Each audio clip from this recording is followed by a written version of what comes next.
John, I'm an alcoholic addict. So, I didn't think I was coming up here tonight. It was funny. What? No, you played a joke on me. So two guys played a joke on me. They told me I'd be speaking. So when I got here, Nancy was like, "You're not speaking."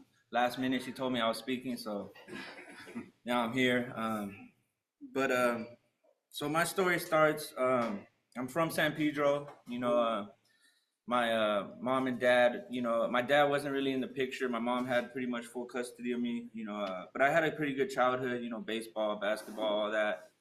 Um, yeah, it wasn't until I'd say about middle school, well, fifth grade going into sixth grade, me and my buddy Anthony, my dad had some marijuana plants in his backyard. So I went ahead and picked some off of his plants, and that was my first time getting high. And like after that time, I knew like this was a thing for me. Like I said, I had a pretty normal childhood, dad not being there, but getting high just felt good, So um, all throughout middle school, I'd smoke weed. In high school, I kind of graduated to Xanax and alcohol, eventually getting me kicked out. Um, but then I finished up in continuation school. Um, After that, I just started working construction. Eventually got fired from that because they say I was kind of like lacking productivity, or I was just kind of slacking, partying too much. So I got a job at the San Pedro Fish Market doing security, and I did that for maybe like about a year. I got fired from that because I came back from a 10-100 with powdery substance on my nose and $100 bill rolled up behind my ear. So yeah, it wasn't the smartest move. So, but while I was working there, I developed a cocaine habit. And one day, the coke guy wasn't there, and one guy working at the bar, he said, I don't have any of that, but I got something else that'll pick you up." And then I was introduced to crystal meth. Um, Before I got fired, and then after that, I was just living at my mom's house for a little bit. Um, I didn't really have the money for coke anymore, so I picked up that crystal habit. Um, not working, I didn't have much money either, so I had this connect moved into my house, and that lasted a little while. But then he ended up having to move out. I caught him stealing some stuff. Go figure. Um, so after that, I was kind of like just in search, still searching that high. I didn't know really where to get it, being so new to it. So I ended up walking around Pedro. I eventually found myself at Tent City down by the post office, and I met this guy Clifton. And long story short, I got so familiar down there, I ended up pitching a tent right next to his. Not even being homeless yet, I still had an apartment to go to. Um, During that time, I met this girl. We were, she kind of, well, no, before that, before I met her, for the first time, in high school, I thought, oh, I'd never touch the hard stuff, like this is little innocent stuff. But eventually started tweaking, and then one night I was smoking with my friend Bobby, and I seen him shooting up heroin. So I figured, man, I'm already on crystal. Like, what's that like? So I asked him if I could do a shot. He initially told me no, but me not taking no for an answer, he gave me a shot. I felt sick at first, but then I went home, threw up, and I felt amazing. And then like same thing with the marijuana in middle school. I was like, okay, this is my thing now. Um, so back to Tent City, I meet this girl.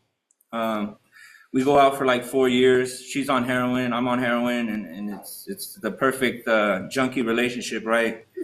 Well, me bringing her home eventually me and my mom got kicked out of our apartment due to just, arguments at 3 a.m, slamming doors, in and out, in and out. So we got kicked out of our apartment, and now I'm really homeless. But it's okay because I was already acclimated to the lifestyle down there. So I really got, set down my roots down there, right there by the post office. One day, I was sick as a dog, and nobody had heroin, so I was just searching around, and I bumped into this guy, and he's like, "Well, I don't have any heroin, but I got something that'll get you well." And that was my introduction to fentanyl. Um, Being on fentanyl, I got good at boosting, stealing from stores. I was take out whole baskets, man.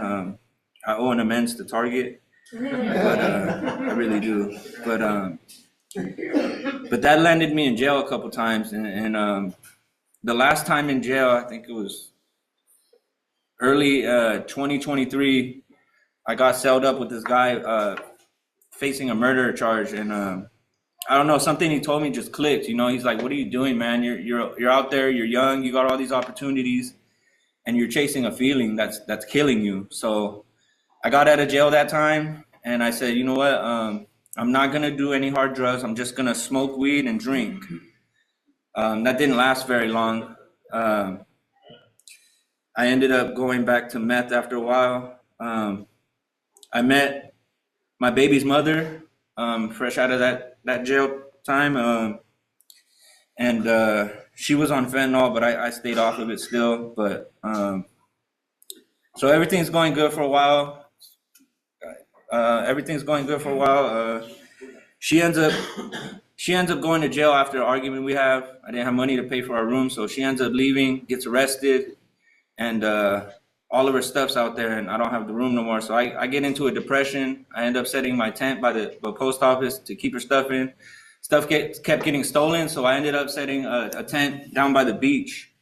And one night, while picking up some stuff from my friend Osito at the Stanley's liquor store, he made a joke about buying me a cigar, and I didn't get it at first, you know. And then so he's like, "It's in the stuff was in his bike seat." So we came down literally right across that first bench, and he's like, "My bad, they didn't have any cigars." And I didn't get the joke still. I was like, "What's all this about a cigar?" He's like, "You know, when you're having a kid, you buy someone a cigar," and it still went over my head. I'm like, "What the fuck is going on?" Excuse me. And then he was like, "Well, I was at the motel, and Amber's dad called looking for you, and she's pregnant."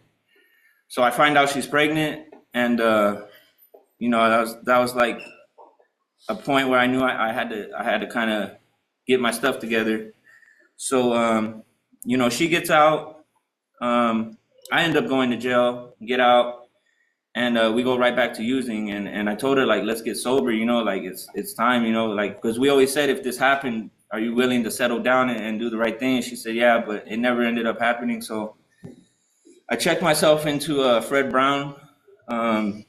Did my little 3 months there, you know, right first day off of blackout, I was kicking it with my girl, and the hot box in the room, or through sex, I got a dirty test. So I went to Changing Spirits for 30 days, came back, same thing happened.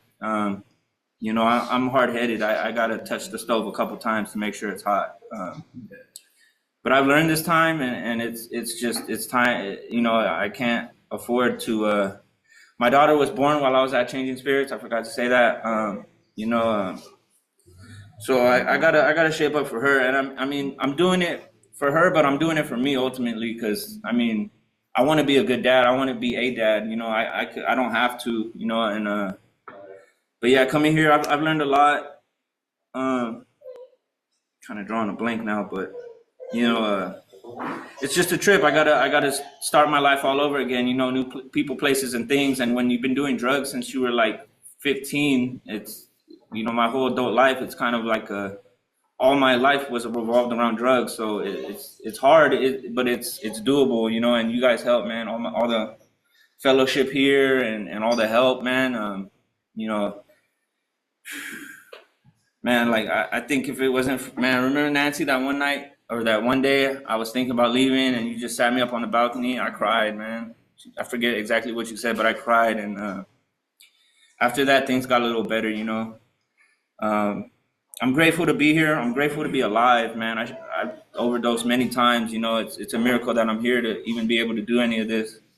But yeah, I just want to thank Fred Brown for giving me so many chances, for giving me so much help, resources. I want to thank you to my peers. And, you know, if I could do it, you guys can do it. So thank you.